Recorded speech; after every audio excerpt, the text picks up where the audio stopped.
Hello one and all, and welcome to a new feature on this channel. Today we will be looking at Sheffield United's top 3 signings of the summer transfer window in my opinion, and at the end of the video I will be giving my opinion who's the best.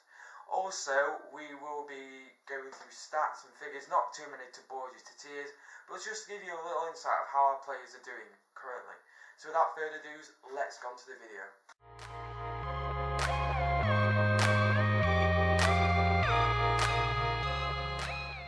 So then we start off with Ollie Norwood.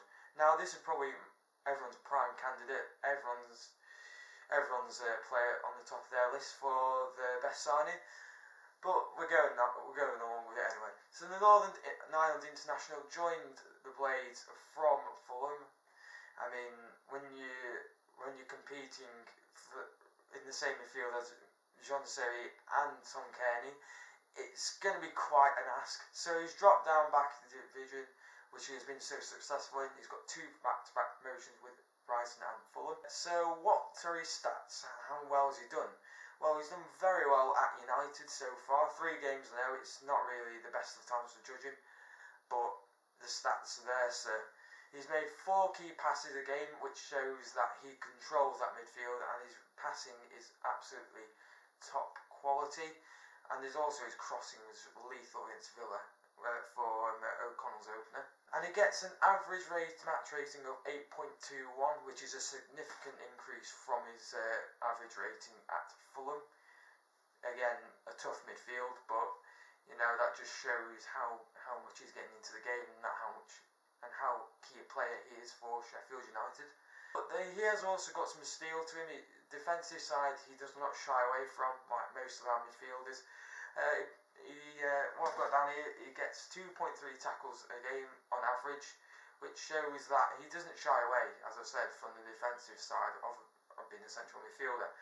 He also makes 2 interceptions, which is 1 more than what he did make at Fulham. And he won 2 Man of the Match awards with Fulham and Sheffield United so far out of the 3 games. That's quite mad when you consider he got 2 man matches again in 22 starts for Fulham. But to get 2 man matches at Fulham with players such as Kearney and Mitrovic joined in January, but it just shows you what quality he has. So moving on to another popular choice, I imagine, that is Dean Henderson, the under-21 England goalkeeper and Manchester United. So then what is this guy been up to? Well, he made nearly 49 appearances last season for Shrewsbury. Don't hold me on that, I think it was. But he just showed his quality through League One. He's taken his challenge up another level, going to a championship club such as us, and he's really settled in at Bramall Lane, as you can see from the stats. He produced a man of the match display versus QPR. I think John Fleck may have got man of the match, I'm not sure, but it was certainly something. Let me tell you that he produced something like 5 saves and made some crucial ones, especially when we were 1-0 down and drawing 1-1. He's made 13 saves in 6 games. He's conceded 6 goals. That's a oh my days, can't speak English. He concedes 0.5 goals a game. When you consider the start we had, that's not really that bad. He got 1 assist against Aston Villa, setting up Duffy's absolute belt. But Dean Henderson has been a really good addition to Sheffield United. He's shored up the back line alongside someone else who is in this list. Keep tuned for that. But I really rate him, Manchester United really rate him, and he's got a bright future ahead of him. So then moving on to the player I was alluding when I was talking about Henderson, and that is John Egan. Now John Egan arrived quite early in the transfer window for £4 million for Brentford, breaking our transfer record. That was James Beattie, who was around 2.5 mil I think.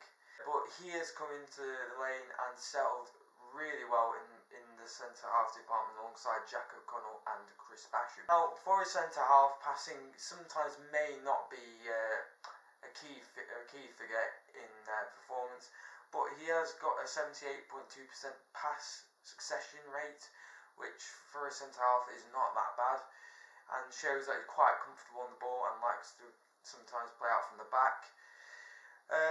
Also, he's made a lot more interceptions than he did last season for Brentford. He made 0.8 interceptions per game on average, and now he's making 1.3.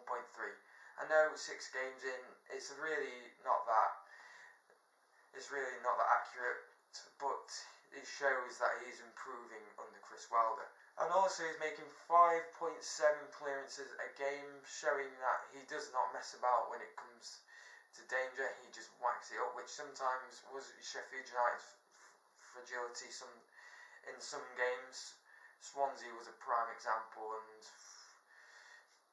basically the whole middle of last season really, when we just couldn't deal with balls in the area. But that is it for today. Oh, hang on, no, I've got to give my I've got to give him a sign in the window. So the signing of the window, no, not really a surprise to anyone, is Ollie Norwood. He's just been an absolute key man in Sheffield United's 3 games. Aston Villa, he showed them who he really is. He's a fantastic player. Every player we brought in really is a top player, even down to Marvin Johnson. Connor Washington, a really good addition. Finally got what we needed, a quick, pacey, but also quite that target manish centre forward. But anyway, that is it for today. If you have enjoyed this video, like, share, subscribe. It really helps me to, it really motivates me. And from me, it's goodbye. See you later.